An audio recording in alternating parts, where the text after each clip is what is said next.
Alô? Deus? Vai. Deus? Alô? Deus? Qual que é a sua? Ué, tô tentando falar com Deus. Como que eu faço pra ouvir a voz de Deus?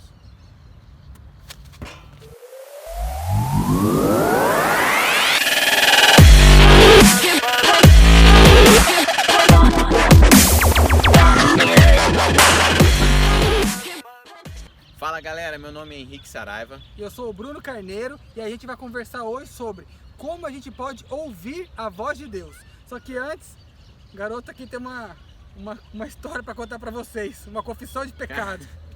É uma história baseada em fatos reais. E eu não me Eu orgulho. não duvido disso. Eu não me orgulho dessa história, gente. É sobre o meu passado negro. Sem Jesus, né, cara?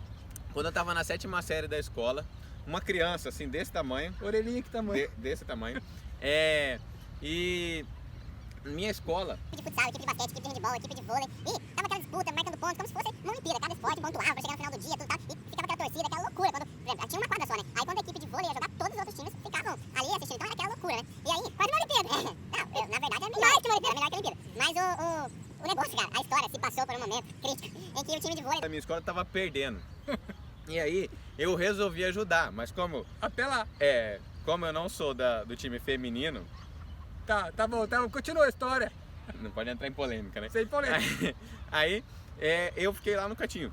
E minha voz não era tão grossa assim como ela é hoje. Aí eu fiquei lá no cantinho na hora que a menina do meu time ia sacar. E no vôlei tem aquela indecisão, né? Tipo, todas as meninas do outro time estão lá esperando pra ver em quem vai chegar a bola. E às vezes a bola vai meio que no meio das duas e ninguém sabe quem pega. Então aquele negócio tem minha, sua, pega, tal. E o técnico fala o nome da pessoa. E aí sempre quando a menina do meu time sacava, eu ficava lá no canto e gritava minha, minha. Faz de novo aí. E aí, então foram vários e vários pontos que a equipe perdeu. Porque eu intervi de forma super fair play, assim, sabe? E a menina tá tudo bem com ela, ninguém brigava com ela. Não, o técnico ficou louco, o técnico gritava o nome dela, falava assim, pega fulana. E ela, toda vez que eu gritava, ela deixava a bola cair e tudo, e começou aquela briga, aquela treta, todo mundo bravo. E qual que é o problema disso, né? O vôlei é um esporte, por ser um esporte coletivo, essa intimidade, essa integração entre os atletas, ele é fundamental. Então, além de você saber jogar muito bem vôlei, que né, se você não sabe já é um problema. Além de saber jogar, você tem que ouvir as vozes, né? Você tem que Porque conhecer é um jogo o seu conversado, time. né? É um jogo conversado. É minha, passa, atrás. E não conhecer a voz, assim, o maior problema não era não só não conhecer a voz, é não ter intimidade suficiente para saber que tinha um orelhudinho ali gritando minha, atrás. E isso também acontece na nossa vida espiritual. Muitas vezes tipo, quem tá falando?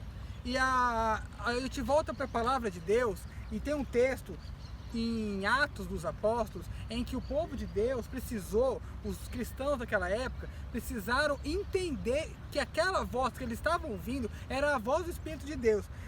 Se encontra no livro de Atos, capítulo 13, eu vou ler o versículo 2, que fala narra a seguinte história, a seguinte situação.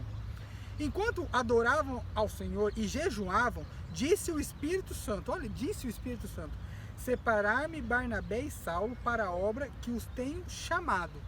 Então aquelas pessoas que serviam ao Senhor, estavam servindo a Deus, ouviram o Espírito Santo de Deus falar e tiveram que discernir que essa era a voz do Espírito Santo. E é legal que ali diz que o Espírito Santo falava, eu não imagino o Espírito Santo falando assim, olha, separa aí Paulo e Barnabé.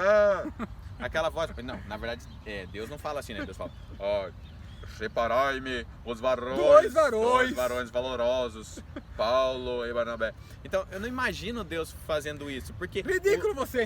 Porque o livro de Atos somos nós, pelo menos, deveria, né? Nós deveríamos agir como... Um partido ponto que nós...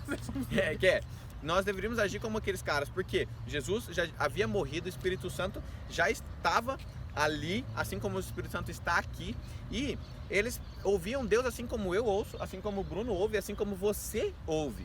E Deus, Ele quer falar conosco dessa forma. E Deus, Ele quer falar conosco dentro de nós. No livro de Romanos, no capítulo 8, é muito legal, o livro de Romanos, capítulo 8, é um capítulo maravilhoso da Bíblia. E ele tem muitas revelações lá que fala que o Espírito Santo mora dentro de nós, o Espírito que ressuscitou Jesus dos mortos mora dentro de nós. Aleluia, E esse Espírito dentro de nós, no verso 14, no verso 16, diz assim, que o mesmo Espírito testifica com o nosso Espírito que somos filhos de Deus. E todos os filhos de Deus são guiados pelo Espírito de Deus. Amém. Então, como que Deus nos guia? Através do Espírito. E ele diz que o Espírito testifica com o nosso Espírito. Então, nem sempre ele testifica com o nosso ouvido. Entendeu? Ele testifica com o nosso espírito. Às vezes você sente aquele freio, aquela sensação, não, eu vou, não, eu não vou. Então, a Bíblia também diz que a paz seja o árbitro das nossas decisões. Então, quando você sentir paz, vai, isso é Deus falando com você. Quando você sentir vontade de fazer algo e você conseguir ter aquela percepção, poxa, é Deus falando comigo. É assim que Deus quer falar conosco. Ele quer falar com você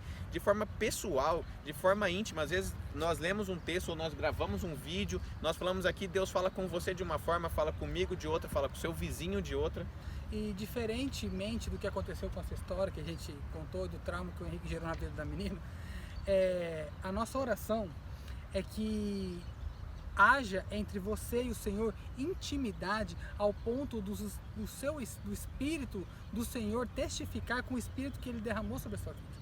Que o Espírito Santo de Deus possa confirmar as verdades e que não haja confusão de vozes. A nossa oração tem que ser diária, ao ponto de que a voz de Deus não seja confundida com a voz do inimigo, não seja confundida com a voz das multidões, que não seja confundida com a voz do nosso próprio eu, que o tempo todo tenta nos enganar, e que a voz do Senhor seja verdade, única e exclusiva, perceptível, audível aos nossos corações, à nossa mente, para todo sempre. Deus Amém. abençoe, galera. Em nome de Jesus.